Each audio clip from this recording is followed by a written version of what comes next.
দোয়া কবুল হওয়ার জন্য কিছু শর্ত রয়েছে।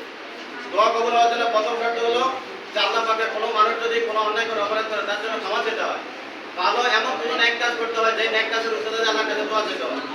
আমাদের আপনাদের দুঃখের বিষয়, আজকে আমাদের প্রধান অতিথি বিষয়টা তুলে নিয়ে আসছেন যে আমাদের স্টুডেন্টের এই যদি তোমরা দোয়ার আগের পূর্ব মুহূর্তে যখন তোমরা কোরআন তেলাওয়াত করার কথা ছিল, ভালোভাবে পড়া করার কথা ছিল, মা বাবা দোয়া নেওয়ার কথা ছিল, তোমরা অন্য কোনো একটা ভালো কিছু কাজ করো, সে তখন তোমরা কি করলা? তখন তোমরা ডিজে এই স্কুলটাকে একদম মানে এখানে কি পরিস্থিতি ছিল আমরা ভিডিওতে দেখলাম।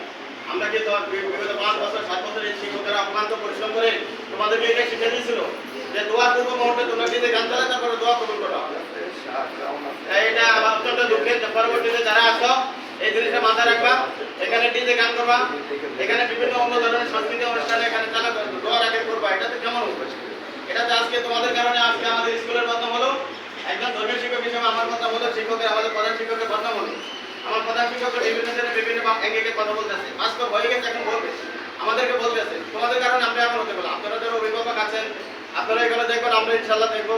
যেহেতু আজকে আমাদের প্রধান অতিথি অত্যন্ত গুরুত্বের সাথে বিষয়টা নিচ্ছে, আমরা আজকের পরবর্তীতে আমাদের স্টুডেন্ট যারা আসছো এই পরবর্তীতে তোমরা যারা আসবে এই ধরনের চিন্তা চেতনা যেন তোমাদের মাথায় কোনো ধরনের কাজ না করে।